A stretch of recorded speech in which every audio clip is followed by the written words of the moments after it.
Good evening and welcome to our May Natural Resources London South East IR webinar. For those of you who don't know me, I'm Donald Leggett, Head of IR Media, and I'm your host for this evening. We're delighted to welcome three excellent speakers tonight, kicking off our evening with AIM-listed Andrada Mining, who are developing tin and lithium operations in Namibia, and they put out an interesting RNS yesterday. Our second company, Challenger Energy, has an oil and gas license in Uruguay with blockbuster potential, and a farm-in is currently underway.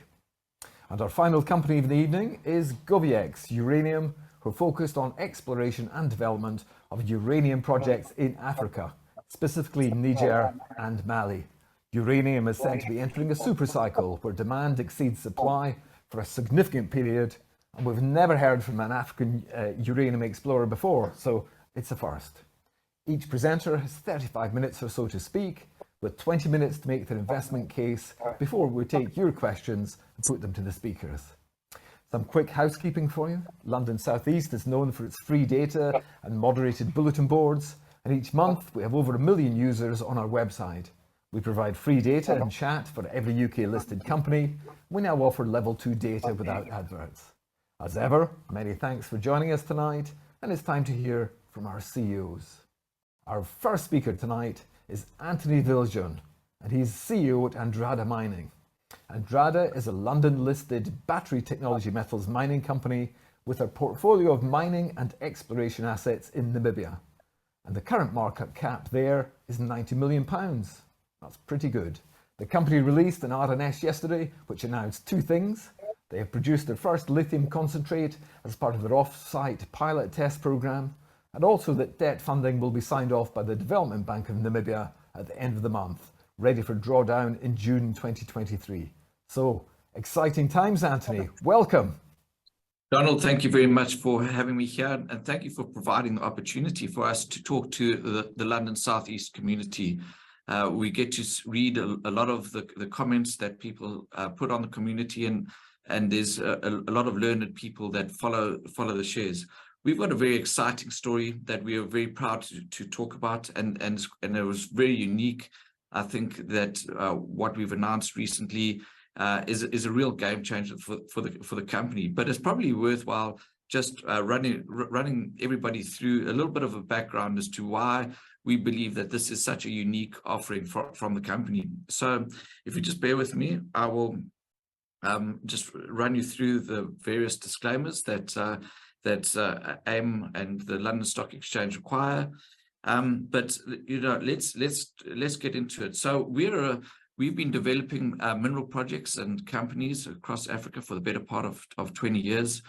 We've brought exploration projects into production and producers of significant mines.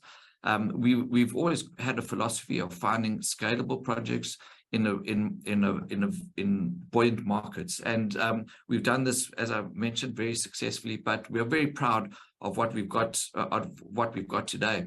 When we floated the company, we brought in a whole team of engineers and geologists that have been working together for the last couple of years. And the idea was always that we wanted to build a team capable of building a mining company. So what we've put together and what's developed that people don't really see is we've built a really cohesive team capable of executing large-scale mining projects.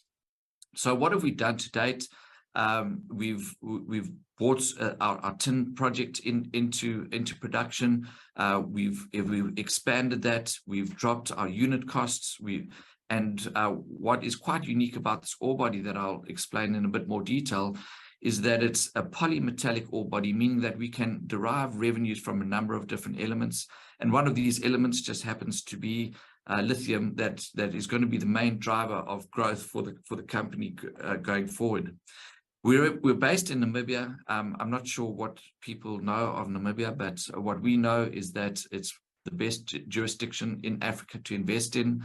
It's a very stable jurisdiction with a strong mining code and a well-developed legal framework. But what's really exciting about Namibia is definitely the geology. So what you've got in Namibia is these unique pegmatite belts. And I say unique, a pegmatite belt is not unique in that most of your lithium deposits around the world are found in these pegmatite belts. It's just the scale of the pegmatite belts in Namibia. They run for hundreds of kilometers east to west and swarm across the entire western seaboard of the country. So when we did our initial prospecting and exploration, we picked up the historic mining license areas that were historically mined for tin, as we were specifically looking for tin back then. But we also realized that within these pegmatite belts, like most pegmatite belts around the world, they were intruded with a number of different elements, and lithium happened to be one of those prolific elements. So when we set about developing the company, we were always cognizant of establishing early cash flows, and because of the amount of historic data that we had on hand, it allowed us to go into early stage production. But concurrent with that, we also looked to develop the historic or confirm the historic ore bodies, and we did a confirmatory drilling program. If you look at the satellite image, what the old timers would do is they would look for an outcropping pegmatite. They would test it for mineralization, and then they would open a pit.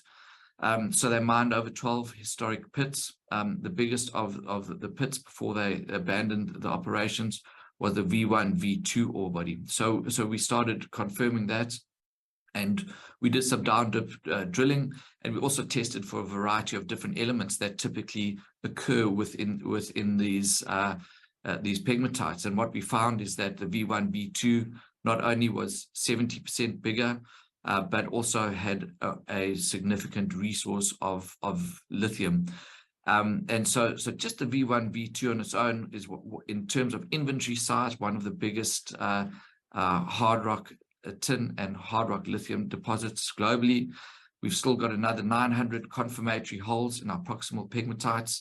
So this resource is an absolute beast. But even better in the upside is that it associated, if you look at that satellite image, all of those yellow dots on the satellite image are another 180 outcropping pegmatites, all within our fully permitted mining license area.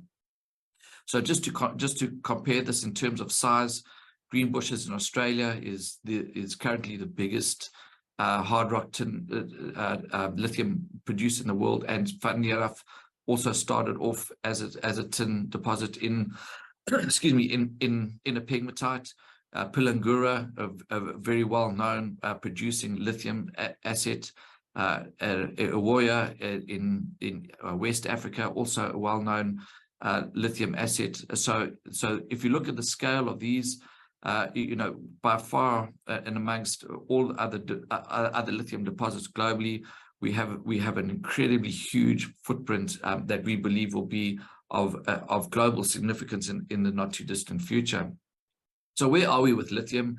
So we've got an existing operation, we've got a huge resource, and we've got production that can come on stream relatively quickly, and we've got a very unique lithium product that can be sold into the industrial market that accounts for 25% of the world lithium demand, but also, and very importantly, into the burgeoning battery market. So as Donald mentioned earlier, something we are very proud of is achieving our first saleable concentrate. I mean saleable, that it's on spec, that off-takers would buy, which means that we're basically kicking off the start of our lithium production and lithium generating journey, the revenue generating journey. So as has happened in the past with this operation, we've got incredibly aggressive timelines to unlock value in the short term, and so we've got a very tight schedule in terms of getting up and running. The first, as I said, the kickoff was the lithium concentrate, but in the not too distant future, you're also going to see the on-site bulk test work plant that will come on stream, and that will allow us to gain a better understanding of the variability in the ore body across the multitude of different pits, but will also be able to give us the most consistent, highest quality grade that we can then integrate that lithium circuit into the plant and start realizing early and establish our company as a lithium producer and establish Namibia as a lithium producing country. So we have released our PEA numbers. Unfortunately, we're not in a position to release the updated numbers just yet, but some significant changes in the market has been the price adjustments in lithium, as well as a better understanding of our recoveries that we will get from operations. So we do expect the economies of just our existing operations to be significantly enhanced from adding the lithium on stream. So as part of our test work, our metallurgical test work, that we've been asked a lot of questions in terms of what we're doing. So we've established that the first stage of the test work will be dense media separation. Then we will look to introduce a crushing and flotation circuit. And what we're also looking at doing is a pre-concentrating of using near infrared ore sorting, which is some really fascinating technology that I think will really enhance the recoveries and capabilities of our operations. We are also concurrently testing with various hydroxide facilities so that we can sell this the concentrate into the battery market. So the bulk sampling pilot plant is on track. Not only will it give us all of that information, but we'll also be able to enhance revenues that we can run revenue producing campaigns from. You can see the picture of the circuit there. It's coming along very nicely and is all set for the June commissioning and July ramp up. But as you can imagine, and I think what is missing from a lot of people's understanding, and politicians making all sorts of promises about lithium and electric vehicles, is just the incredible lack of lithium projects that are coming on stream. So as you can imagine, something that's as big and as prolific as what we've got has attracted a multitude of different interested parties from just about every continent in the world. And what we've established to do is bring in a world-class investment banker partner that can advise and structure the most efficient strategic partnership for the company going forward. And it's very important to establish what we're looking for in a strategic partner. We are looking at the capabilities of downstream lithium offtake. We're also looking at technical capacity, ESG credentials, and goes without saying, somebody with a strong enough balance sheet to partner with us to develop such a significant project. The typical type of transactions that you see in this space is usually asset level transaction. So that is something that we will be focusing on going forward, specifically for the license 134. But what has transpired is that with our other license areas, there's some really exciting developments that people should also start taking note of. The Lithium Ridge license, which was previously known as Nice, is producing some fantastic results. We've got incredible mineralization over 6 kilometers with up to 2% just in the soils. We've done a scout drilling program from there. It's interesting to note that this was also a historic mine, and that they mined tin and tantalum and processed that at Uis. So it gives us a precedent for bringing that into production. early production. Spodumene Hill, a very similar scenario. This is 11 kilometers away from our operation, and also provides us with upside in terms of bringing more revenue into the company. So we are very well structured. We have a very strong institutional share register.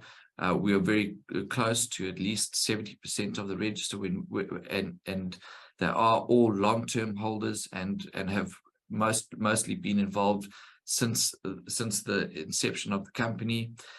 We are also very well set up from a financing point of view. We have a very robust balance sheet. What is very unique about our offering is that most junior miners rely solely on the equity markets. Having the access to cash flows also allows us to access different types of financing instruments that are non-dilutive to our existing shareholders. So we have a partnership with Standard Bank, and that's been used to expand the current facilities and increase our revenues on our existing operations. We have the Development Bank of Namibia that we are just about to conclude our financing arrangements and drawing down during the month of June. That will give us access to another $5.5–6 million US dollars, depending on the exchange rate.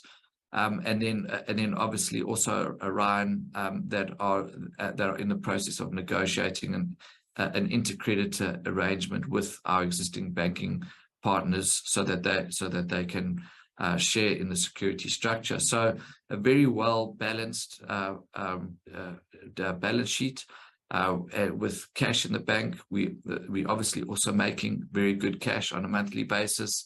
Margins are really good, given with the expansion. So it's a very well designed share register, a very well backed up and robust balance sheet, and it really poises the company in a strong position for growth. So all of the capital activities that we've spoken about are fully financed from all of the sources that were mentioned in the previous slide. The lithium pilot circuit is just about complete. The drilling is on the proximal pegmatites, as well as the scout drilling on the peripheral exploration licenses is going very well. The metallurgical test work speaks for itself, and all of this will be compiled into a feasibility study that will hope to update all of those financing sort of return on capital parameters in the not too distant future. Something that's very close to the company is our sustainability and our ESG strategy. We believe in sustainable mining of the future. We work together with our communities to find ways in which we can uplift and find benefit for the communities. We're very responsible from an environmental point of view. We have a very low carbon footprint, and if we are going to be mining a lithium for the green transition, we need to do it in a sustainable manner, and we need to be the future leaders of the mining business and lead the way. So we have a very definite strategy that we are implementing, and shareholders will be updated on this as we go through our various stages of that strategy and report back through our annual sustainability reports. So what are we? We're a 4-asset tech metal champion. We're in a transformational growth phase. We have a globally significant asset that is in production already. We're expanding that. We're expanding the not only the size and scope, but also the diversity of our revenue streams. We've got funding and a robust balance sheet to achieve this, and significantly, as we announced yesterday, we've got commercial grade lithium concentrate that we can start selling into one of the most exciting bull markets that I've ever seen. So thank you everybody for your time. and we look forward to sharing our growth with you as we progress. Donald?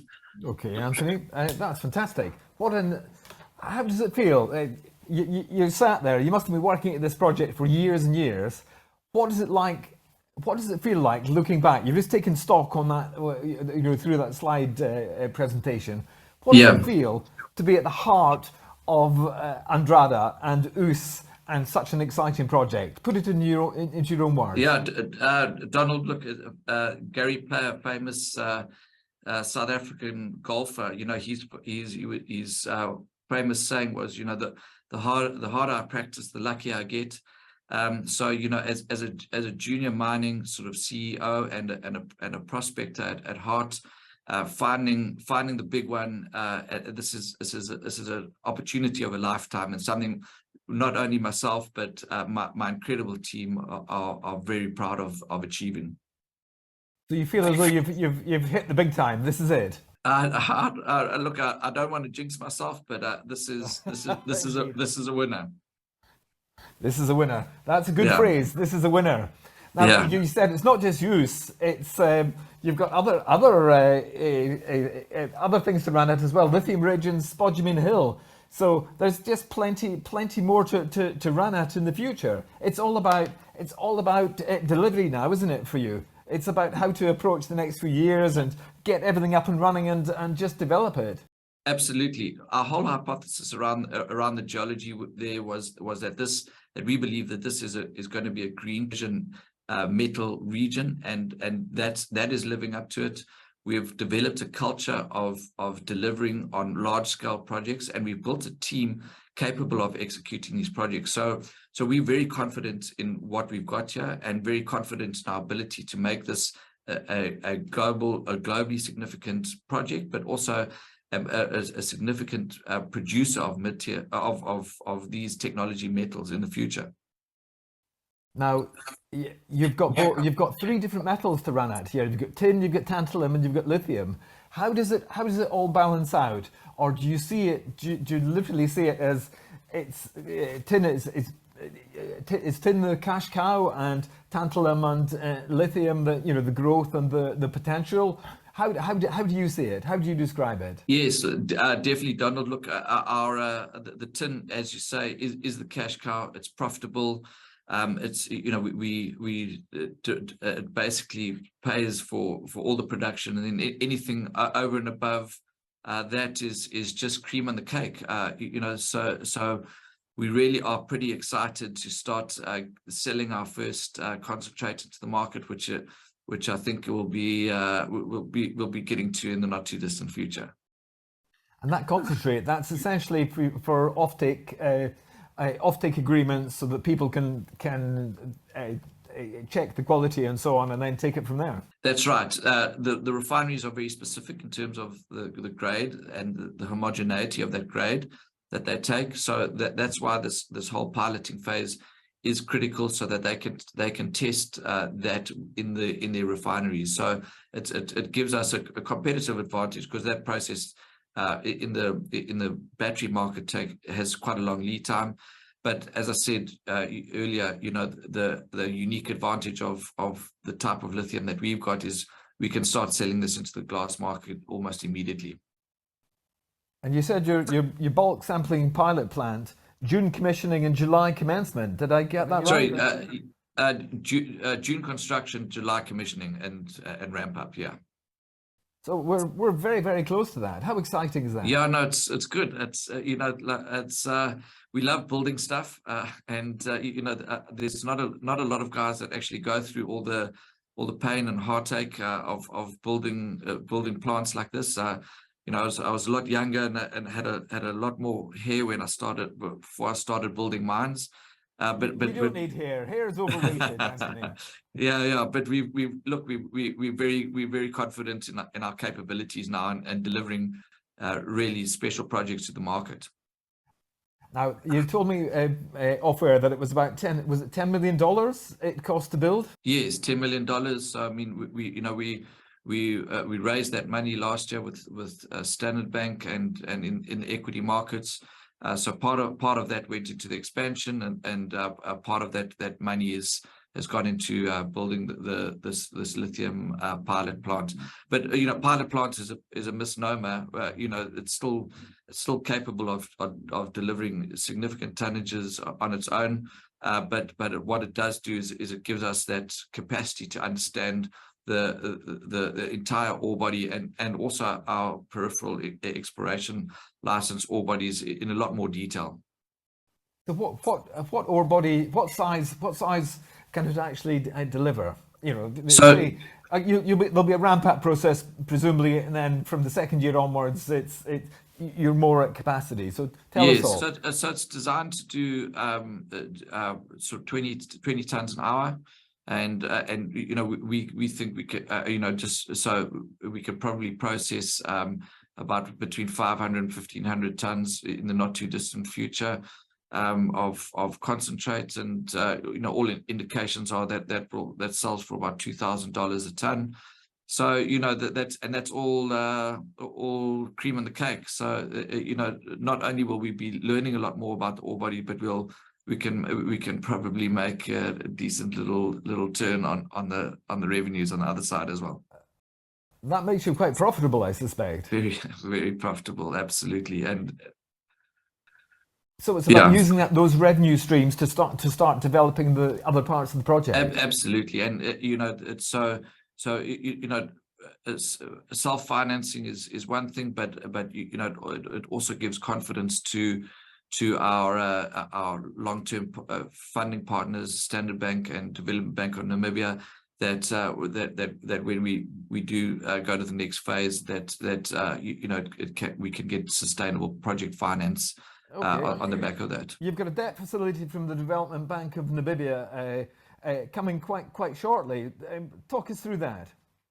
Yeah, so look, I mean, they've got it's a development bank, obviously, which has it's not only in the business of making money, but also in the business of developing the country. So their mandate extends to more than just making interest. So we see that as a partnership. We see that as a commitment from the Namibian government and the Namibian institutions to support investment in the country and to support growth, and more importantly, upliftment of the communities where we operate. I presume in their eyes you count as a strategic project. Would that be fair? Yes, definitely. Lithium is very important to them. That they're punting green hydrogen in the country. So this plays into the whole sort of thematic that Namibia is a place for a safe place for investment, a long-term investment, and also for the green energy transition. Okay, which takes us to questions from retail investors Alistair Somerville and Colin Poliquet. Apologies if I've mispronounced your name, Colin. The Namibian mining minister wants all Namibian lithium to be processed in country. I think that's a summary. Will the government prevent you from sending the raw ore overseas to be processed? No. That's their question, not mine. Yeah, no. Look, I have read a lot of commentary around that. The government are very encouraging of investment. They're not going to sort of nationalize or force people to sell. What the minister was saying and has relayed to me in my recent meeting with him is that his preference is obviously to see as much benefit to the country as possible, and that's something we support. This is a whole new industry. You've got a huge region. So why shouldn't we look at vertically integrating downstream and having that facility available in Namibia? It's got all the right elements for it. So we do support that idea of adding as much value as possible to the country as we can. Your bulk sampling pilot plant, to what extent is that, does that count as processing? That's a very naive question, but hey, I just asked it. Yeah. No, look, it's as I mentioned, we can run both test campaigns and revenue campaigns with it. So it's basically a big Meccano set that we can adapt as we require, but it gives us a lot of extra circuits for it to become a processing plant. No, so it's basically, it's not connected up with conveyors, but it's very easy to link it up to become a continuous production facility. And I mean, we design all of our plants in a modular, scalable way. So this can very easily turn into a revenue facility in the short term, should we desire. Okay, very good. Yes, I think we've answered that one. Okay, well, Colin asks, how will revenue be secured from lithium in the short to medium term? We've sort of gone around that a couple of times, but it's a really good, I do like it. It's a lovely thought.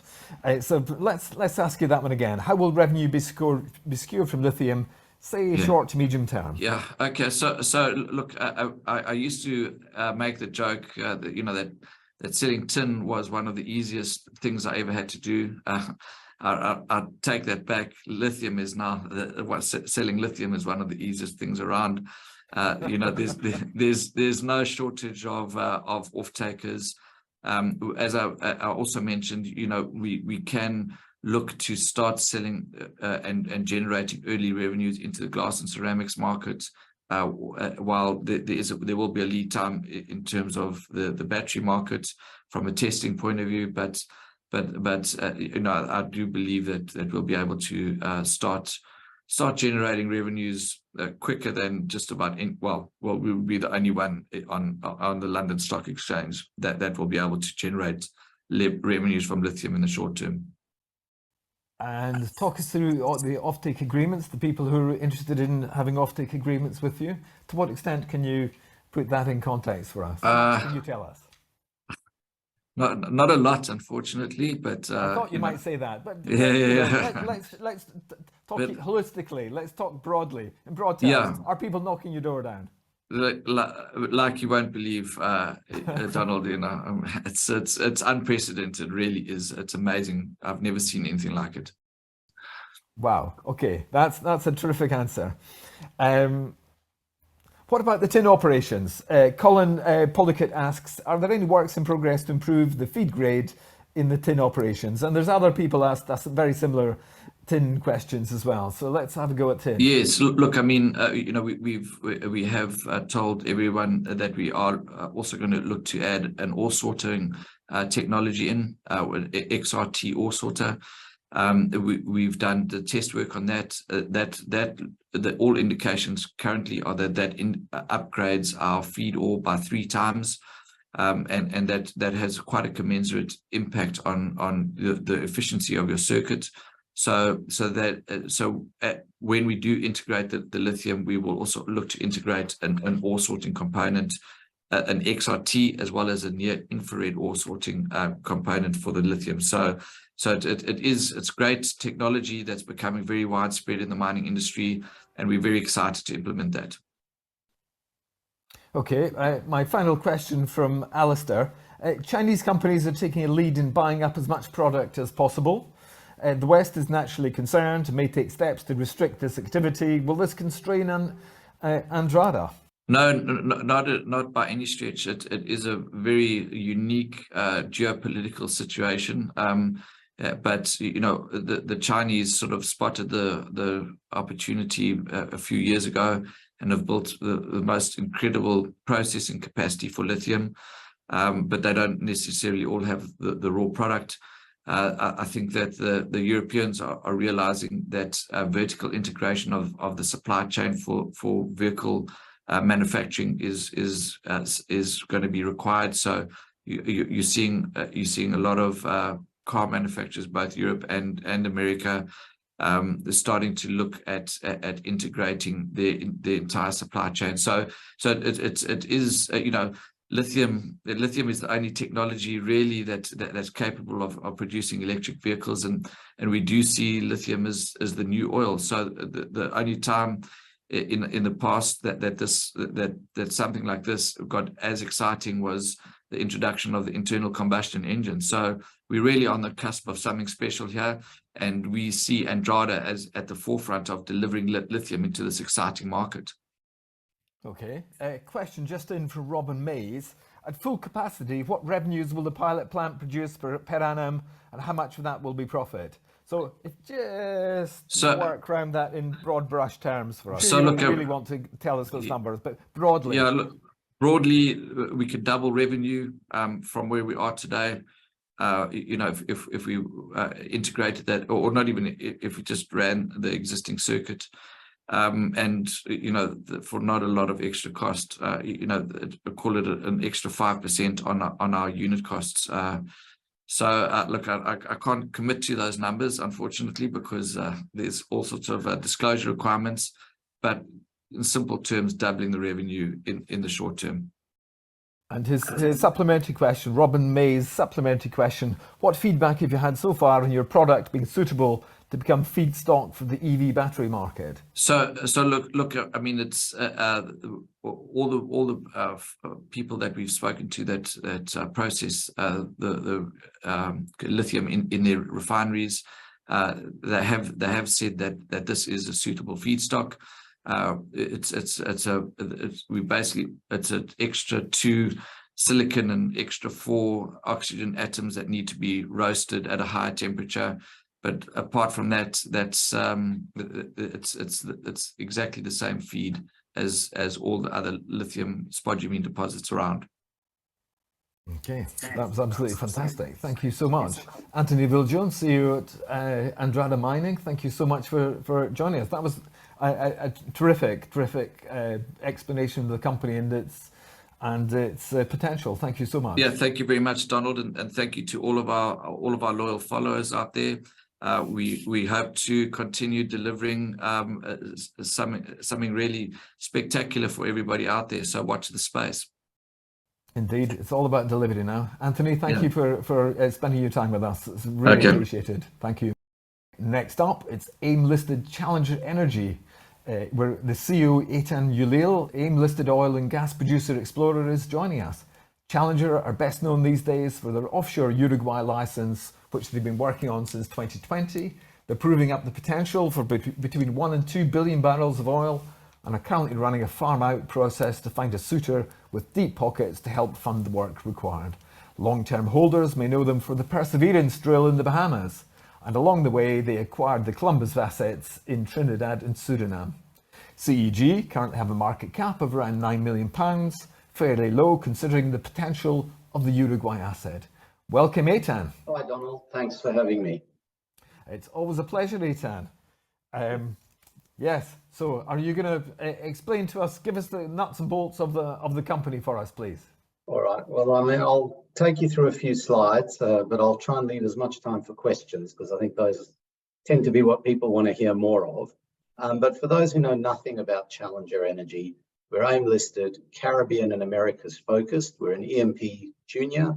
And really what I want to talk to you tonight about is the central plank of our business at the moment, which is our exploration asset in Uruguay, which is our exploration asset, and which we believe offers a real prospect for very near-term value upside.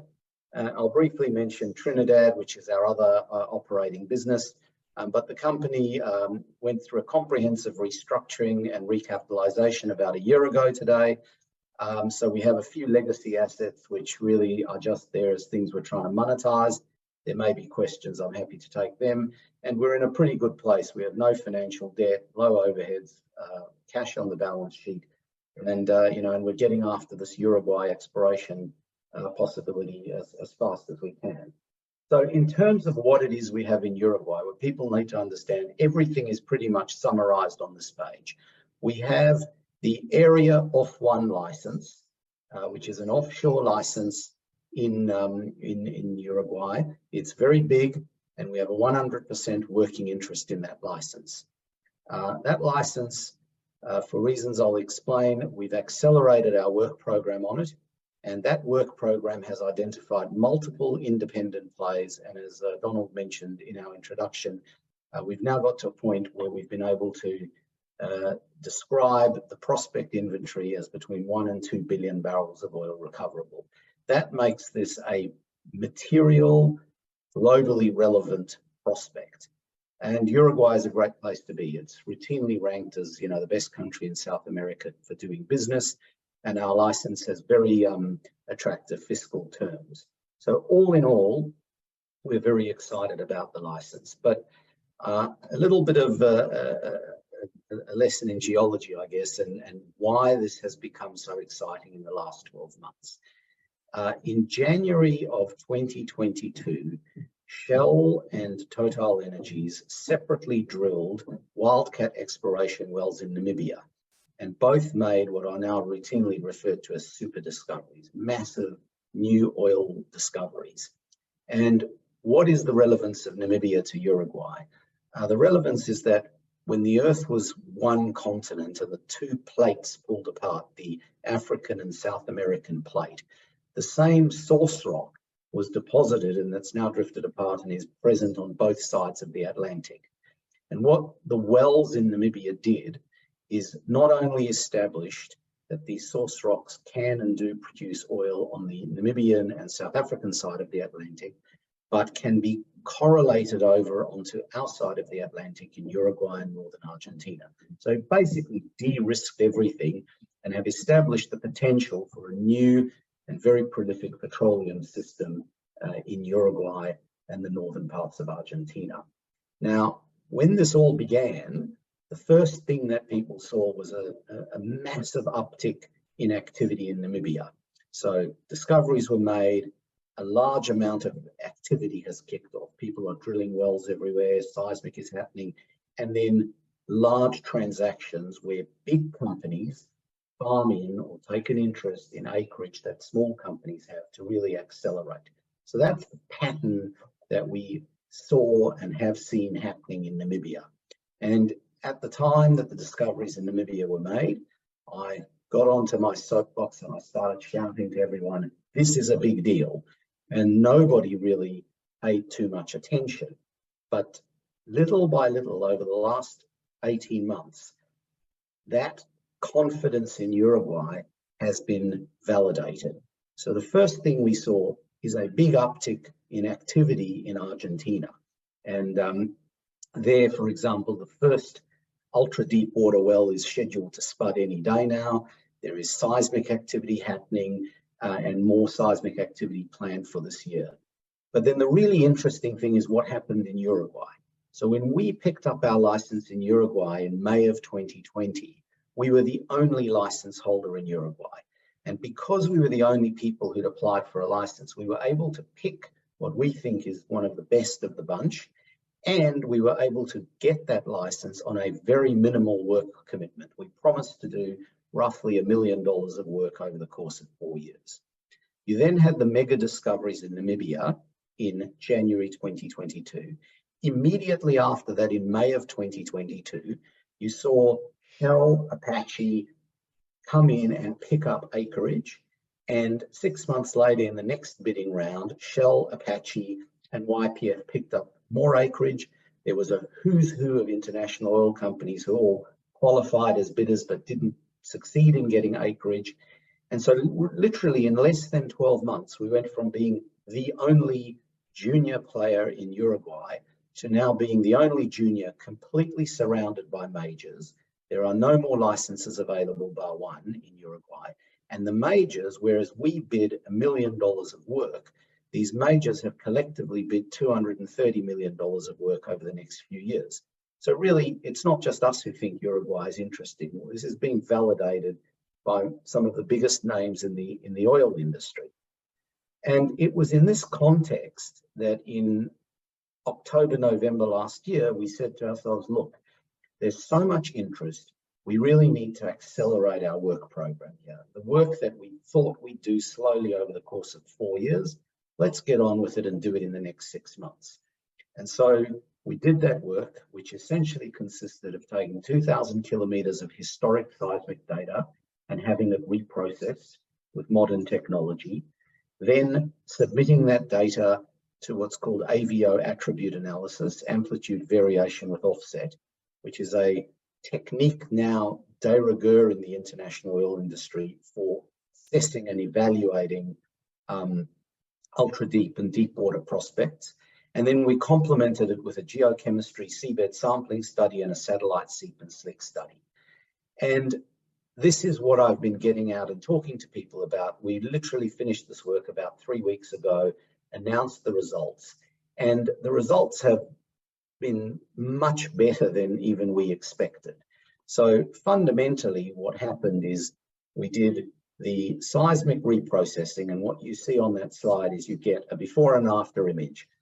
The top bit is data from 1975, and when it's reprocessed, basically it's a better picture. You get to see what's under the ground much better. You get to see the faults, see the structures. The key thing is you can then submit that to AVO attribute analysis. It's a complicated area of geoscience, but the bottom line is what you want to do is identify structures that get graded with either a class 2 or class 3 AVO anomaly visible. And in our case, 2 structures in particular have stood out. One is a class 2, one is a class 3. This may not mean much to this audience, but trust me, in the world of oil and gas, when you're talking to the technical guys in big oil companies, this is gold. They look at this and they go, that is great. It's an essential component of being able to prove up or de-risk these offshore prospects. So we were very happy. Our AVO analysis is not quick and it's also not cheap. So we originally began with 6 lines. Because the results have been so good, we've put another 6 reprocessed seismic lines into the mix, and that work is ongoing at the moment. And the integration of all of that work, coupled with corroboration from the geochemical seabed study and the satellite study, essentially allowed us to map 3 primary prospects, to identify, map them, calibrate them, and come up with preliminary volume assessments. And this table essentially summarizes everything we now know about our license. We have 3 large prospects. They're each in the range of 500 square kilometers in reasonably manageable water depths. The reservoirs are not too deep. And the most important thing is the numbers are big. The preliminary estimate that we had shows, in the range of 1 to 2 billion barrels of oil in total. This is relevant to any large oil company. And as we've said a few times, we are now in the final throes of a formal volumetric assessment. I hope in the next couple of weeks to be able to communicate to our shareholders in the market the outcomes of that formal assessment, but it will be consistent with these numbers. We're pretty confident of that. And really, this is then what we have to show to other oil companies, much larger companies, and progress to the next stage, which is a farm out. So in terms of what the rest of 2023 looks like for Challenger Energy, it's pretty simple. We're the only junior in the area. We have a prime license. We are receiving lots of expressions of interest from potential partners. And we're going to finish our technical work, and we've kicked off a farm out transaction, a farm out process. So that is where we're going out, we're speaking to lots of oil companies, we're saying, hey, we want a partner who will come in, take an interest in the license, and pay for the future work program on that license. We are aiming to have that process completed within the next 6 months, so before the end of the year. And there is a very simple reason why we want it completed before the end of the year. The first is, obviously, it's a value catalyst for our company. But in terms of actually creating value in the asset, the next big technical step is what's called 3D seismic acquisition. Because Shell and Apache and APA have taken out the surrounding acreage, the logical thing is a multi-client seismic where we all get together and do it together. Some of the global seismic vendors have already begun the permitting process for that in Uruguay and are looking to be able to commence that in early 2024. So we need to bring in a partner before then, so we have the capital available to participate in that 3D seismic program. So it's a pretty straightforward story for us for the rest of the year as far as Uruguay is concerned. Finish our work, get a farm-in done. And really, this slide is the 5 things I'd like to leave you with to think about Uruguay. We have a massive prospect inventory of 3 sizable prospects, so we have play diversity, and that's been de-risked by the recent successes in Namibia. These prospects are seismically derived based on solid technical work that we've done, and now supported by the AVO analysis we did. And really, we're into a farm out process now, and we're very confident that we'll see a successful outcome there. Just very briefly in terms of Trinidad, because I know some people are interested. In Trinidad, we have a small production business. We produce around 325 to 500 barrels of oil a day. People will know we picked up this business a couple of years ago during the pandemic as part of a corporate acquisition.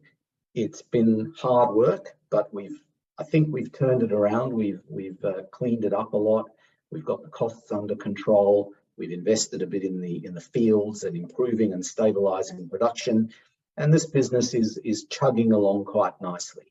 As at the moment, it's operating roughly break even, sometimes marginally profitable. We have some plans afoot to try and improve that and grow it. It's a sort of a slow burn, I guess, but the main point is it's a neat, tidy business now, massively improved on what it was 12 to 18 months ago, and we'll continue to work these assets as best we can. So that's the summary of Trinidad. Really, I guess people who attend these things want to know what's the news, what to watch out for in the next little while. Well, it's quite simple. As I said, Uruguay, update on our work program as we complete the final bits of it, and then how we're going on our farm out. So we've commenced that process, and as I said, we're looking to conclude it before the end of the year. Equally, and relevant to us, other people are doing work in the neighborhood. There's work in Argentina, there's work that'll commence in Uruguay. So how that work goes will also be relevant to us. In Trinidad, a bit of portfolio rationalization, a few asset sales, but really the goal there is just to continue to drive operating and financial performance through the balance of this year. And, we're always looking at new things, new ways to grow the business. And that remains something that we'll continue to do through the course of 2023. Finally, I guess, why follow the company? Well, the first is obvious. We offer investors exposure to a frontier exploration player, high quality, globally relevant frontier exploration play, and the risk reward profile that offers, which is typically only available to an oil and gas major. If you want to have some exposure to what's happening in Uruguay and northern Argentina, we're pretty much the only way you can. The other thing is the asset, as I mentioned, is prime. It's a high quality asset in a global exploration hotspot. And you would expect the CEO to say this, but we believe we're very undervalued at the moment. There are a couple of broker reports out on the company, which do valuations, many multiples of what we are at the moment. You can look at comparable transactions that have been done. You can look at other companies for whatever reason, we're very undervalued. We see that there are some very clear, simple to understand near-term value catalysts in the next 6 months. And we hope and expect that will see value uplift achieved as we deliver on those catalysts. So that's the story of Challenger Energy in a nutshell. I'm happy to take all the questions in the world. Viljeon, thank you so much for that. That was really good, and you freshened that up from the last time we ran through it. So well done, you. I thought some of those slides were fantastic. I love the aerial shots of the licenses. That really put your Uruguay license in context. So some great slides there. Thank you. If the focus is offshore Uruguay, how would you sum up what you've achieved so far? It seems. From probably quite an unpromising asset, Uruguay has surpassed your expectations. Would that be fair? Yeah, look, when we picked it up in May of 2020, we saw it as an option play. We were able to get in there during the pandemic when nobody was paying any attention. We knew it was a good license. Nobody knew what was going to happen in Namibia at that stage, but we knew it was a good license. We knew about the Lentea prospect, which is now one of 3, but we knew about that. We thought, okay, we can pick this up, we can sit on it for 4 years and see what happens. So it was an option play, and it's an option play that's panned out in the end, because not what anyone knew at the time, but Namibia has been a huge success, and equally, activity has ramped up. So that part has happened, and I can't claim credit for that too much.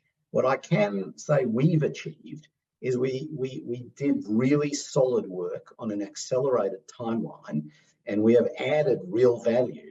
It may not be obvious to shareholders and the investor community, but in the oil industry, people look at the work we've done. They've got, oh, great, you've reprocessed the seismic, you've got AVO support on 2 of the main prospects, you've got all these other bits of work you've done. We've done really good quality work. We've used the best consultants in the industry because we knew that they would have to sit in a room one day with an oil major and explain to them their own work and why we're confident and so on. So I'm very, very proud of the work we've done. And as I say, we're finishing that off as we speak. And I hope that the results as we get to the point where we can really lay them out clearly will be a testament to that. So yeah, good solid work. And how much interest have you had in your good solid work? You've got a data room which is improving month by month. What sort of interest has there been? A lot. I don't want to give you numbers, but we have, a great number of very sizable oil companies, and then what you might call mid-sized independents, who've all signed up to participate in our farm out process. I can't tell you, when people say the word exploration hotspot, it's not an exaggeration. I've been doing in this business for a while, and sometimes you're pushing the proverbial uphill. This is the complete opposite. We have unsolicited people calling us up saying, I saw your presentation, we saw you've got this license, we saw you're doing a farm out process, how do we get involved? So we've got the process now formally underway. It's a usual process. People come and get a management presentation, they fiddle around in a data room, they want to spend a couple of days looking at all the seismic. It takes time, but the initial response has been really, really good. Now you've got Shell, you've got Apache, you've got YPF on your doorstep. Am I right in thinking that you can rule those 3 out because they've got plenty enough on their hands? It's everybody else, the people who missed out. No, you don't have to rule them out at all. You could. It's the people who missed out, and the people who've never even thought of Uruguay before. There are some of those. If you go back in the presentation and you look, a couple of the prospects we've identified, the 2 big ones, actually a small portion of them overlap onto the Shell and Apache block. Geological structures don't respect man-made borders, and that's just how it's turned out. Now, the good news for us is that the majority is on our block, and what's called the up-dip termination is on our block. So, oil being lighter than water will sort of rise to the higher parts of the structures, which are on our block. So the logical way to test those structures is to start with drilling on our block. What that means is, in the case of those neighbours, there is a construct where you would unitize the blocks. You join forces, So that happens all the time in the oil industry. So no, I Do you want wouldn't to rule. explain a wee bit more about unitizing? Well, you basically say we merge block 1 and block 4 together, and we had 100% of that, and they have 100% of that, and now we have 50-50 of the two, or whatever the commercial deal. And in which case, which of the majors would you be working with? Well, our neighbours are Shell and Apache. So, so they would be, I'm answering your question, do we rule them out? The answer is definitely not. You don't rule them out. The construct of a transaction with them would be somewhat different because they're the neighbours. But they're not precluded from dealing with us. And indeed, there's a compelling reason why they may want to try and come up with a deal. Crikey, I didn't really expect to get such a good answer. That's a very good answer. That was what's known in the trade as an exploratory question. Oh, there you go. We got a bullseye there. Fantastic. You've come up with a number of 1.1 to 2 billion barrels of oil. Yep. Forgive the pun. Can we drill down on that 1 to 2 billion barrels of oil? Give us more detail on how you came up with such a very, very large number. Well, it's the outcome of the technical work I mentioned. So you've got seismic, 2D seismic, historic 2D seismic, what gets reprocessed. That allows you to essentially see much better what's underground. You do the AVO analysis. You give it to a bunch of serious PhD boffins who know their stuff. They sit in a room, they crunch numbers, they do analysis of how thick the structures are, how big they are, the known. They look at every piece of data they can find, historic wells, etc. Put it all together. You get porosity figures. They look at analogs, and they collectively come up with an assessment of how much the tank can possibly hold, and then they whittle that down to say, well, and what percentage of that tank could potentially one day be recoverable? And that's the number. Now, as I said, the first phase of that work, you get these sort of these approximate numbers, and that's where we've said between 1 and 2 billion barrels. Okay, the next phase of work is that gets refined into a formal volumetric assessment. It's, people who follow the indicators, there's a P10 and a P50 and a P90 and a mean and all of that, but there's a huge body of work that goes into that. And we will be, as I say, completing that hopefully in the next couple of weeks. And then that kind of it'll be a little bit more granular than just between 1 and 2 billion barrels. But, we're pretty confident that it'll be consistent. And you hope that the next steps, you're very hopeful that the next steps will be 3D seismic. Yes. Done on a joint basis. But unfortunately, 3D seismic's not cheap. But put that to one side. What difference does 3D seismic make in terms of that continuing proving of the reserve? In simple terms, it's just a better picture. I mean, basically, the ultimate goal is to drill a well, drill an exploration well, and nobody. I mean, these exploration wells in 800 meters of water, and they are $40 to $50 million pieces of work per well. There is nobody in the world who will drill a deep water well of this nature based on 2D seismic. It's just not precise enough. The image, you kind of know what's there, but you really want to have a much greater granularity, and that's what you get from 3D seismic. So to answer your question, what benefit is it? It will give a much better image, and it is the thing that every major oil company will want in order to plan the thing that comes after, which is an initial well. Okay, excellent answer. Okay, question in from John Shevlin. He asks, it takes you a slightly different direction, but it is a thought that occurred to me. You mentioned that one of the licenses hasn't been picked up. Are there reasons for that particular area not being selected, and might CEG be looking at it? I cannot speculate as to why it hasn't been picked up. All I can say, there are rules in Uruguay as to how much each license holder is allowed to have. It's a bit more complicated, but the short answer is that I think possibly Shell and Apache were pretty close to their limits, And so when they made their last bids, they they probably high graded the ones they wanted. But there's nothing fundamentally wrong with Area or 3. It's a different geological setting. The play potential there is more akin to Block 2, which is the one that Shell has. It's kind of different to Block 1. I mean, obviously, when we took out Block 3, we thought that was the best of the bunch. But we did look at all of them, and we did look at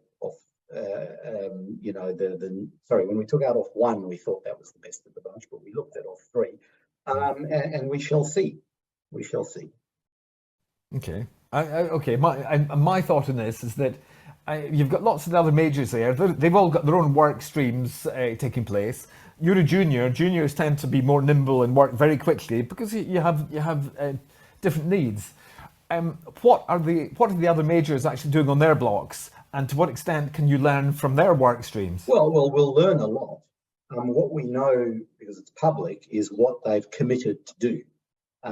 Like us, they have got 4 years in which to do it. So in theory, they could take their time. I'm pretty sure, though, what you will see, because you're seeing exactly the same thing in Namibia, is that everyone's rushing to accelerate their work. And the hope very much is that we'll see activity kicked off in the neighbouring blocks, and that will be very very useful to us, as our activity will be useful to the neighbours. Everyone knows what's going on. So as time passes, does the prospect get better and stronger because the majors are actually going to start releasing more data, more information about what they've succeeded in achieving? Yes, it does. I mean, stipulate it does anyway. Yes. Stipulate that the work they're doing is successful and finds good things and so on. But I don't want to be. We're a small company, and this is essentially our core value driver.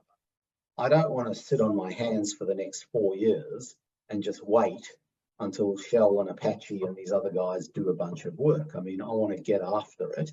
Our shareholders, I think, will benefit if we can actually drive it forward a lot quicker. And I wasn't at all suggesting you're doing nothing. I was suggesting that in parallel process, your position actually does get stronger. It does. And look, it's an interesting thing, because I've been asked this question a few times before. What happens if you don't get a farm out done? Well, we will get a farm out done, but if we don't, for whatever reason, we have 4 years left and we've fulfilled all of our work program commitments already. So the default position is what you're saying. Sit there, wait for the neighbours to finish their work, let them prove up the value and come back to it. But that's a long, tedious process, and I'd much rather be doing stuff right now, driving it forward and seeing some real value being created in the next 6 months. Okay, let's take a geographical swerve to Trinidad, if we may. We've got a retail investor question. Chris Afford asks, the deal announcement with Predator for Cory Moruga. I think we saw Cory Moruga on slide 17, I think it was. Yes. It mentioned the potential for collaborating on other fields. So Predator have got a CO2 technology, they pop it into the ground. You can tell us more about that, I'm sure. Has any progress been made with that, and do you see scope for increasing production at Innis Trinity and Goodram? We also saw those, so good question, Chris Afford. Well done. The short answer is we do see scope for increasing production. It's not easy, I don't want to give anyone the wrong idea. Trinidad is old oil fields, mature oil fields. You need to put a lot of effort. It's a real grinding process, but we do see scope for production, both conventional production increase, maybe some new wells, some new infill wells, really, if you like, sweating the asset. And then, Trinidad as a nation has established a priority. They'd like to see EOR, enhanced oil recovery techniques, applied, one of which being CO2 injection, which Predator has some expertise in.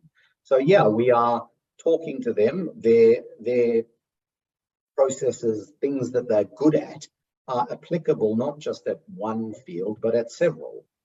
Each one has slightly different, parameters, etc. But no, we as people will know we had a little spat with Predator a while back, but we've all kissed and made up. We're now friends again, and we're working very collaboratively and well together. And, the ultimate aim of everybody is to see production growth because, that's money.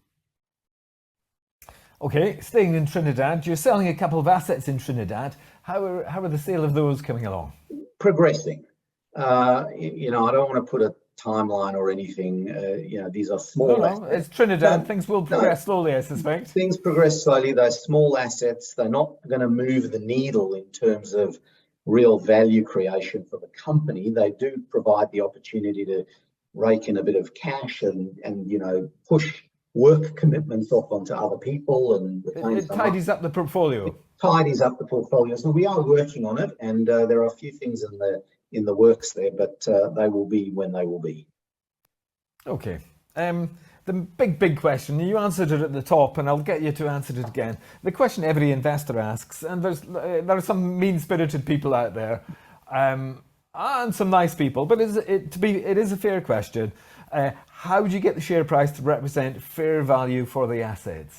So there you go. Well, I get it. I mean, it's a very frustrating, it's super frustrating. Almost no matter what we do at the moment, the share price is doggedly fixed where it is. And I am a large shareholder in the company. I've written big checks. I own 7% of the company.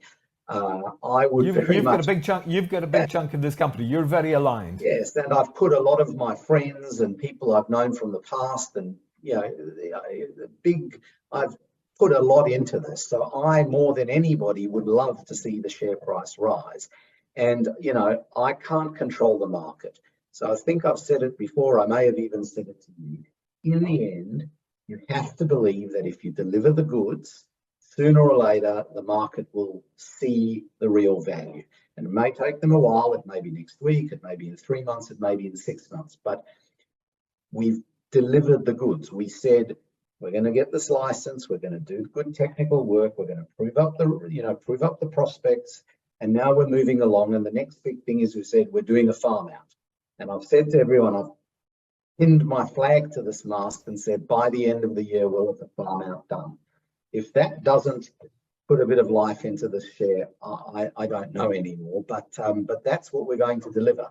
And as I say, you have to believe that sooner or later, as you deliver the goods, you'll see the share price start to reflect what we believe is the real value here. I mean, as I said earlier, look at the analyst reports, and you'll see what other companies that have similar things are valued at compared to us.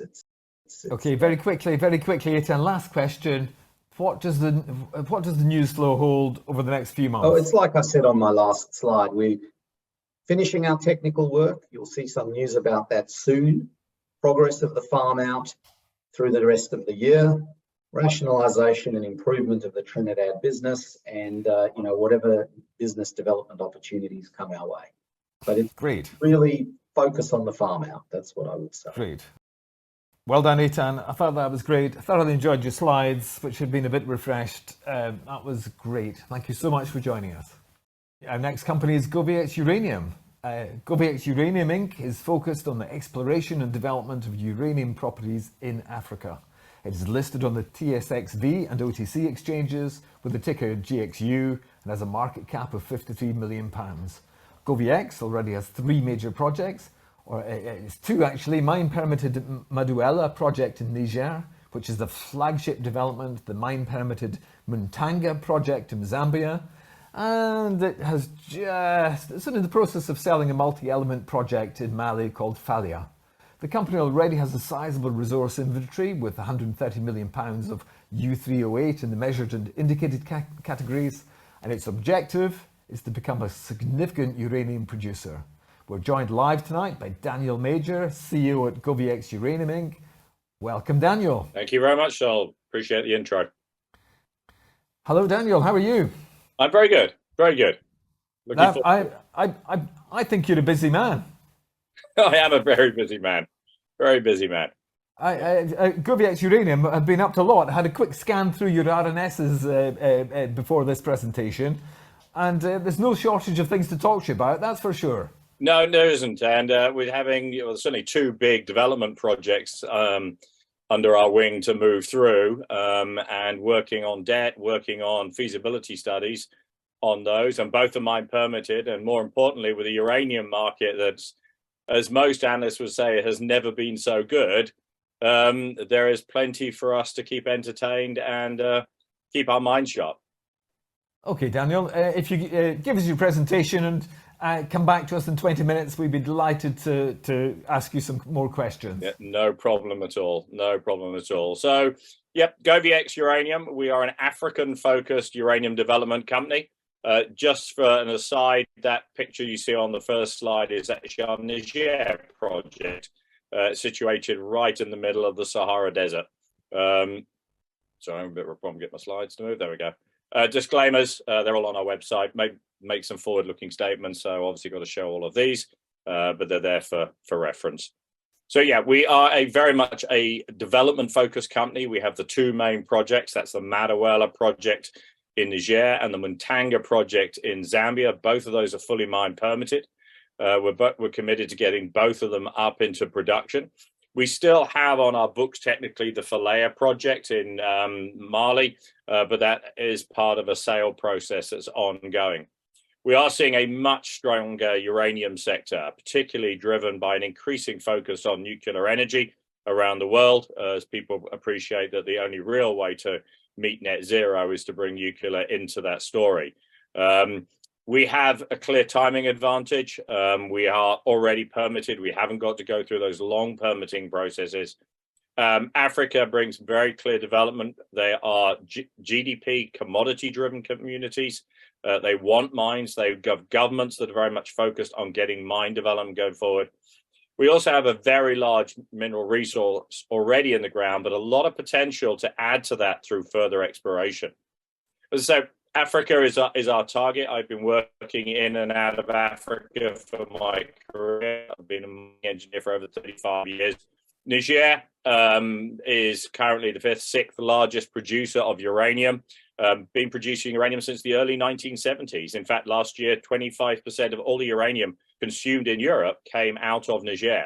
So it's a guaranteed shipping route sitting there. Zambia, obviously more known for being a copper mining country, but is looking to diversify its mining industry. And even copper, it's trying to triple its copper production under the new government. So focus on logistics, training, power, these things, all that help anyone who's in any form of mining. And then we have Mali, which is a gold playing country.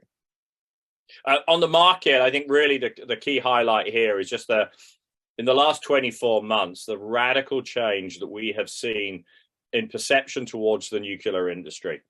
In COP26, it was the first time that the World Nuclear Association attended and was allowed to attend a COP event. Most of the governments around the world have substantive changes and growth strategies. In Europe, we have countries now like Belgium, Holland, which are not currently nuclear and want to go nuclear. Finland, Sweden have all want to expand. Even here in the UK, we have a massive expansion on nuclear energy. The US government has got over $7 billion focused towards nuclear energy development. Japan has got, where we had Fukushima, is going back to over 20% of its generation. But more importantly, it's not just government that's changing. We're seeing substantial changes in the voters' view on where nuclear is. So even in Scotland, which is anti-nuclear at the moment from a government point of view, the majority of the population actually want to be nuclear. And the same actually applies in Germany. The other thing that's changing as well is the move to the small modular reactors. We've been looking at these big reactors in the past, but the smaller reactors are getting fast-tracked development. Probably expecting to see the first of them from the 2030 onwards. But we play this massive growth. So we're looking at the moment about 6% CAGR for the upper end growth for the World Nuclear Association. But at the same time, we haven't had new mines come into production. So as you see from the chart below, we have a complete collapse coming forward on supply from nuclear, even if you add all the existing planned production coming through.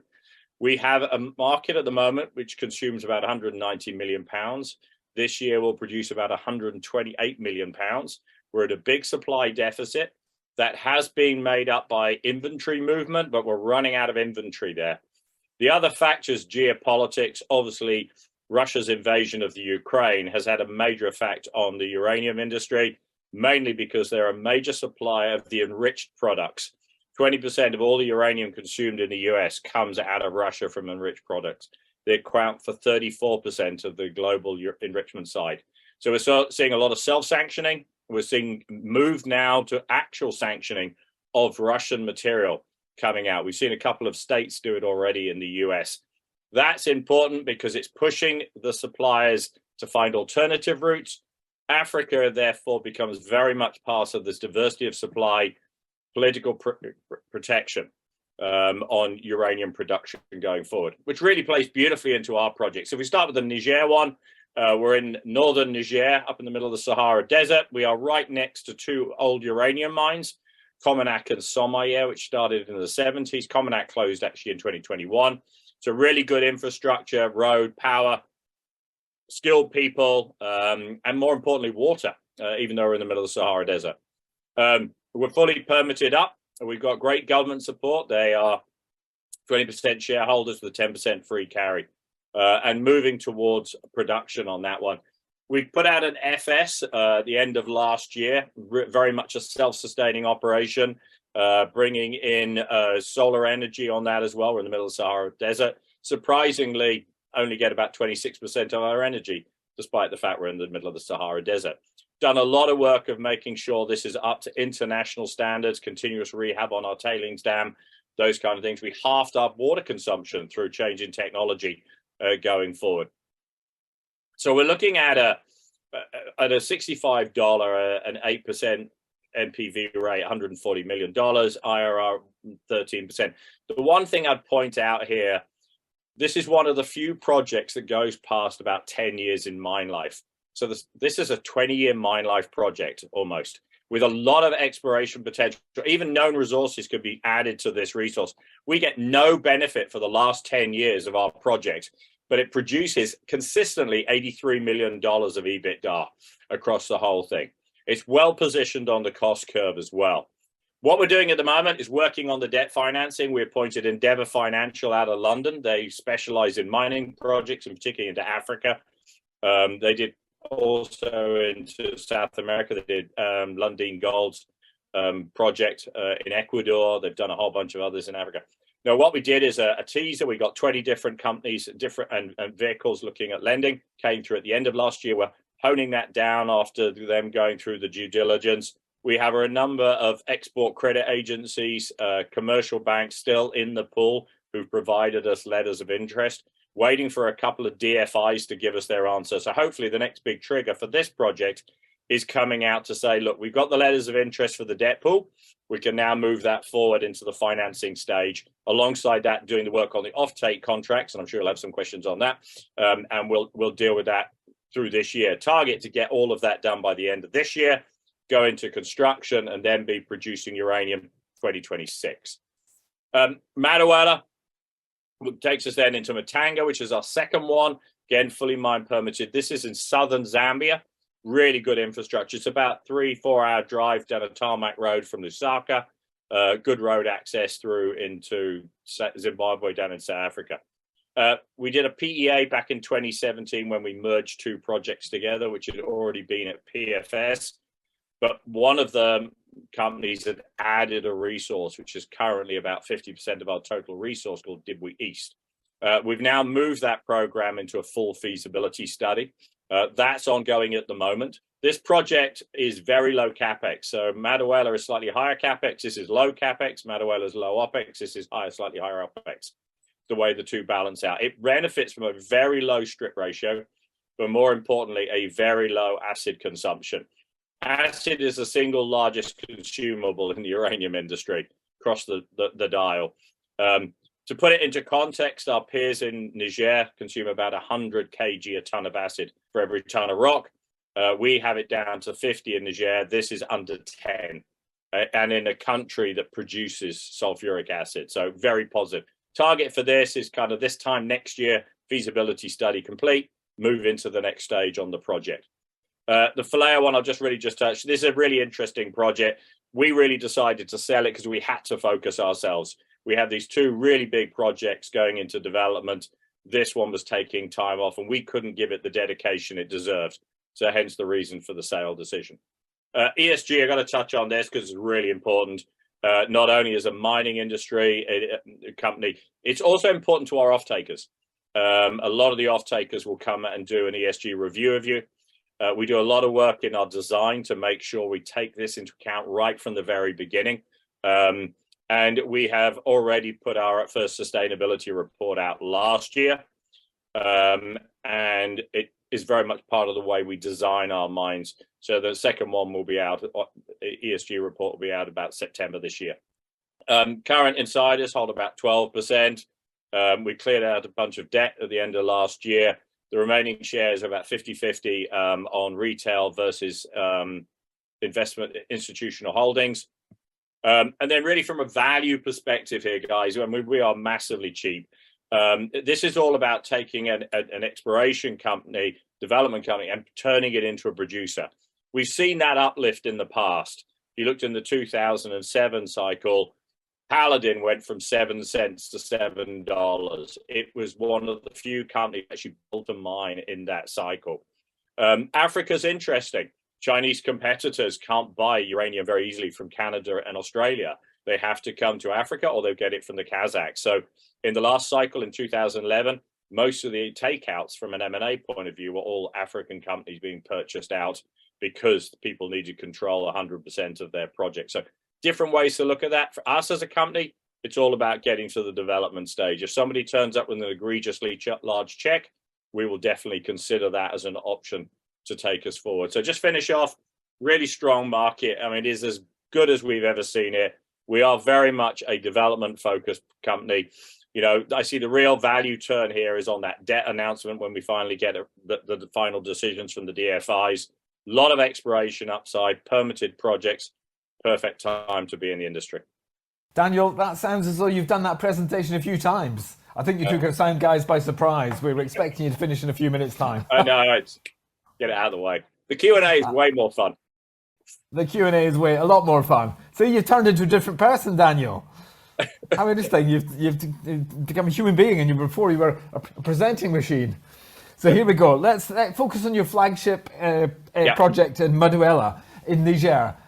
What makes that the flagship project? That's a good starting question, isn't it? It's sheer scale. I mean, the one thing I made the point, we have a series of exploration licenses. We just focused on the one, but we can expand. We're basically the same structure as the existing mines.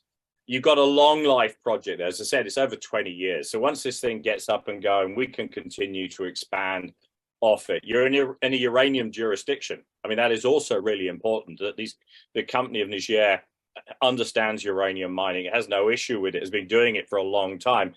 You know, a few years ago, uranium exports out of Niger were 60% of the country's exports by value. So this is a big component of it.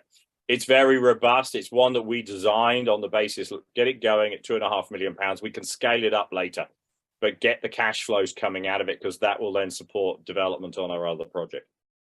As you mentioned, it was low capex, so that's all part of the strategy. You've thought this through.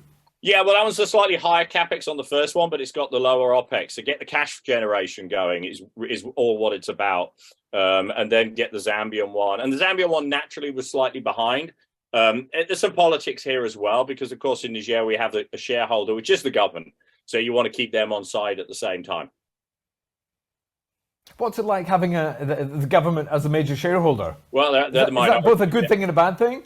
They're minority shareholders. They're actually it's very good. I mean, you look, you're all on the same page. As to say, the governments in Africa tend to be countries that are GDP commodity driven. They want mining. You know, it's a big part of their economy, and so therefore they want to drive mining. So it's not like if you're in North America where mining is such a small part of the economy that, you know, there are many other aspects. It doesn't get a fair crack at the whip. Whereas in Africa, you know, mining makes a difference in many aspects, including the ESG side of it. So if you've got a government that's also a shareholder with you, you're aligned. You want the same thing. They want the tax revenues. They want the growth. You want the profits. You want to build a mine. So everybody's looking for the same end result at the end of the day, which is really positive. Okay, that's a very good answer. You already have a mine permit, in fact, for both your projects, which can be quite tricky to get hold of. So that's a big plus. What remains to be done to get the Madaouela project into production? Give us a sense of what's to come and the timelines. Yeah, so as I said in the presentation, the real focus at the moment's on the debt.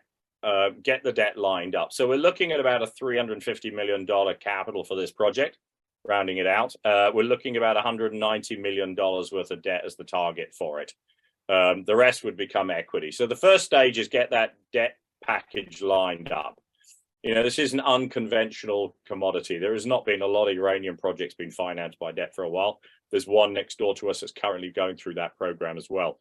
So that's the key. We've got that initial pool together. I am like this close on having the full debt package covered. I just need one other group to come in. And we're getting a lot of export credit DFI support as well, which just shows international government support for a development side is really supportive here. So we're that close. At the same time, lots of letters of interest, and it's about getting those to the next level. Yeah, effectively, it's also getting that total pool big enough that when we get to you also can expect some creep on those packages.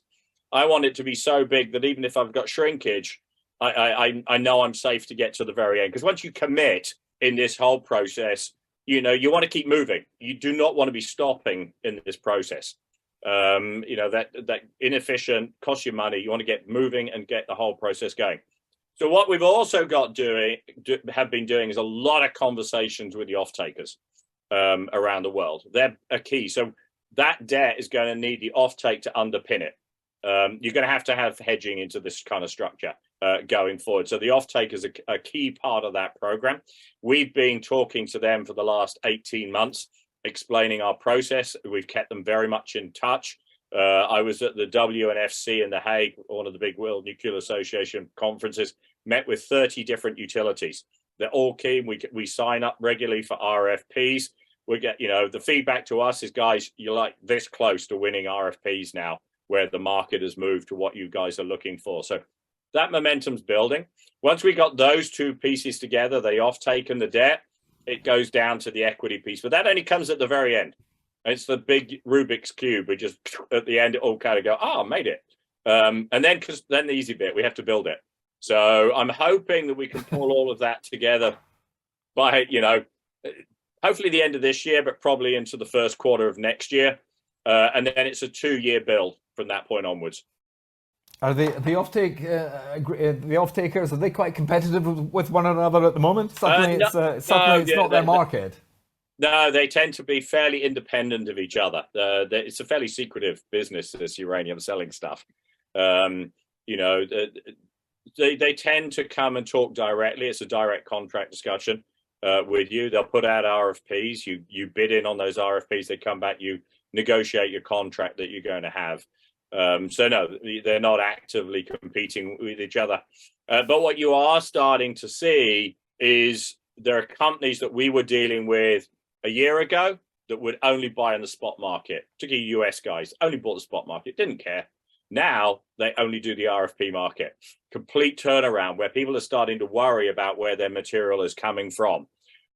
That was my point. That's exactly my point. And that momentum's kicking in. If you look at the volumes that are trading at the moment, they're really low, which is surprising. Spot market's got very quiet as people are trying to figure out. And what you're seeing, we were talking to one utility, which initially was looking for material around the 2026 level in the U308 market. We went to this, well, how are you doing? And, no, we don't need any U308 for 2026 anymore. I was like, okay, fine, that was strange. Then go, no, we went and got an EUP contract instead. So I don't know if you know the difference, but I'll just briefly explain. So we produce U308. About 0.7% of U308 is of any use. The 99.3% is complete garbage and can be thrown away. So what you do is you convert that first into UF6. That can only be done in 5 different sites around the world. That's then enriched in basically a blood centrifuge to separate the different U238 and 235 to get you to about 4 to 5% of U235. That's your EUP. So what these guys were doing was saying, well, we'll get an EUP contract instead with one of the enrichers. But now what happens? is that the enrichers who've got that contract are now back in the market looking for the U308. So that momentum is building here, and particularly as people try to pull away from Russia. And we're now starting to see a lot more aggression out there. Somebody like Cameco came out the other day and said they're putting out hedge contracts that are floors at 55, ceilings at 75, and they're base escalated. So, yeah, and they're base escalated going out as well. So you can see that price move is always pushing up at the moment. So good Lord. really, really, really good for us. How long will it take you to get into production? Well, as I say, once we get the debt, it's 2 years of construction. It's fairly straightforward. There's no major long lead items on this project at all. I made sure of that in the design work. Great. One part of the jigsaw puzzle, the debt and equity jigsaw puzzle, you've just talked us through beautifully, by the way. You've just raised 15 million Canadian dollars, or almost, I've translated that to £9 million in a private placement. So what was the intention behind that capital raise? I think I know the answer. That's for Muntanga. Mainly for Muntanga, and to get that feasibility study moving forward. In Muntanga, about 2 years ago, we had about half of our mineral resource was inferred in one deposit. We drilled a third of it just to test the sizing on the hole spacing to get it to indicated. Last year, we finished all of the drilling on that one. I'm waiting for the final mineral reserve estimate to come out. That's due very soon. But now what I've done is kicked off the full feasibility study. So we're using the Copperbelt University in Zambia to do our updated metallurgical test work. This is a combination of two PFSs.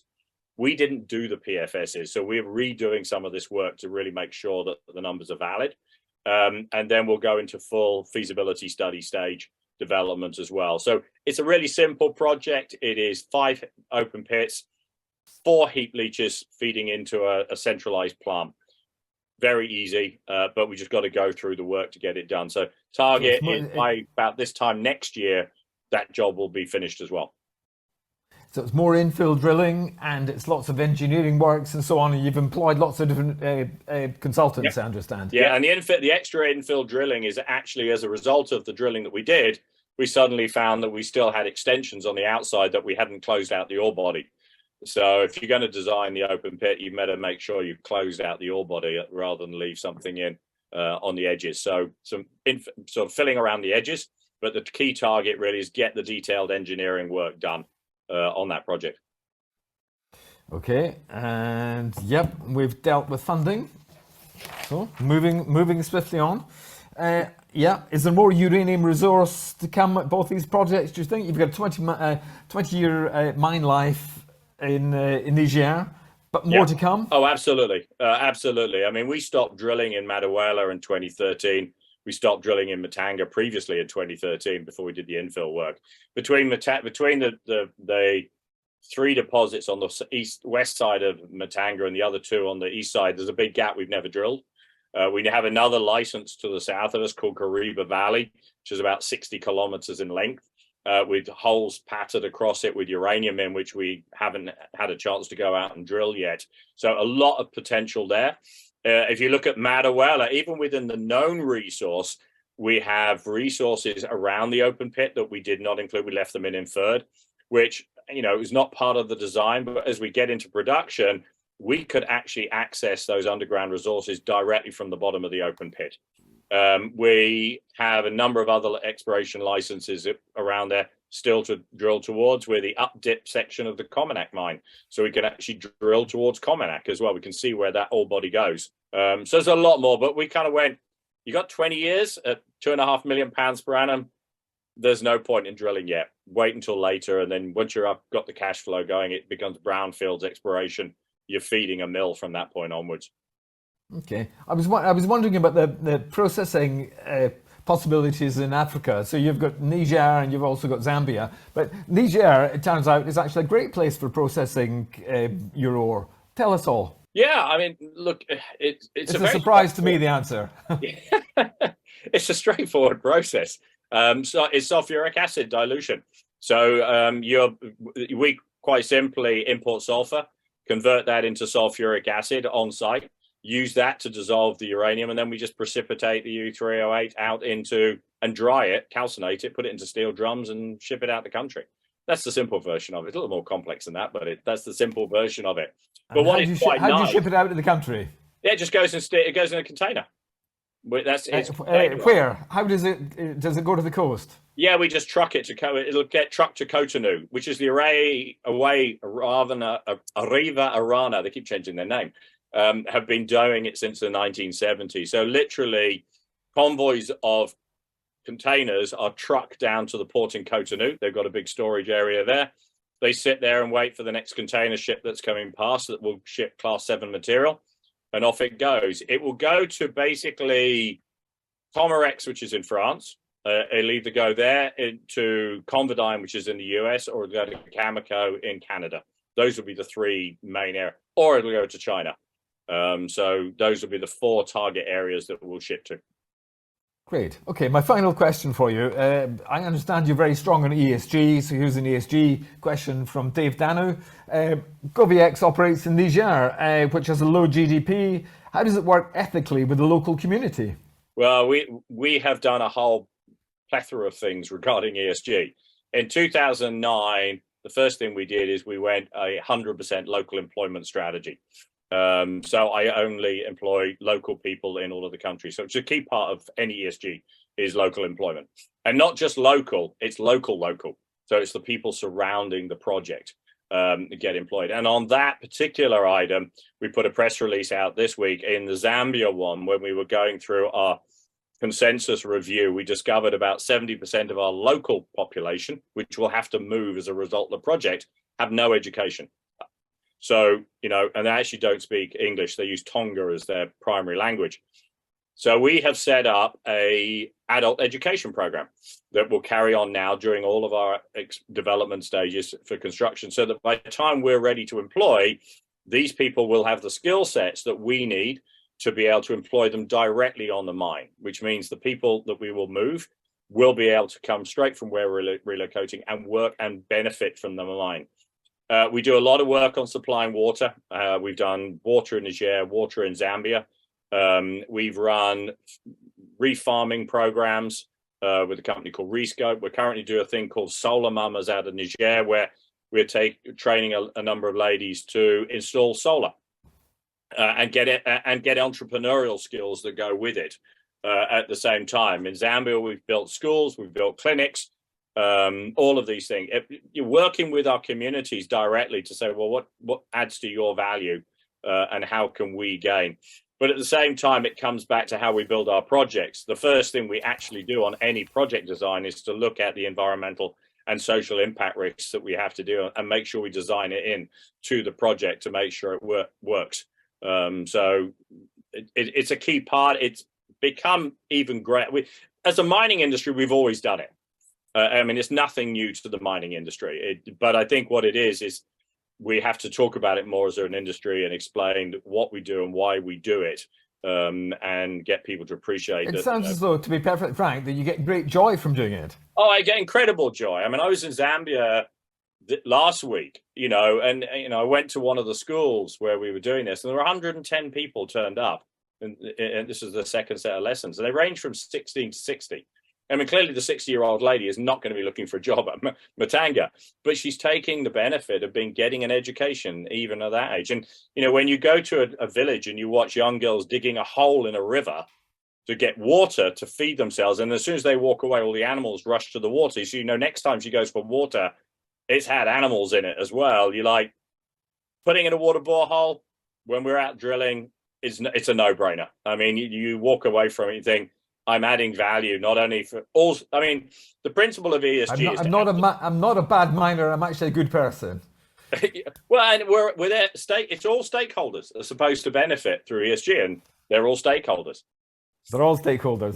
That's a lovely note to finish on. Daniel Major, CEO at Goviex Uranium Inc. Thank you so much for joining us tonight. Pleasure. And that's it from us after another great investor evening. Thank you so very much to all our speakers for joining us live from around the world, and to their support teams for getting them there. Not forgetting the entire London South East team and London Broadcast Studios, who always do such a terrific job. Don't forget that if you'd like to buy Canadian stocks, you can do so on the Interactive Investor Trading platform. As ever, I'd like to give a special thank you to Jeff Burdett and the team at Red Cloud Financial Services, the Canadian broker who connect us to such high-quality mining companies from North America. Finally, a huge thanks to you for being such a great audience. Give yourself a round of applause. And we look forward to seeing you again on June the 27th when we host our next Natural Resources evening with Brad Ahead speaking amongst others. That's it from London South East. Have a good evening, everyone.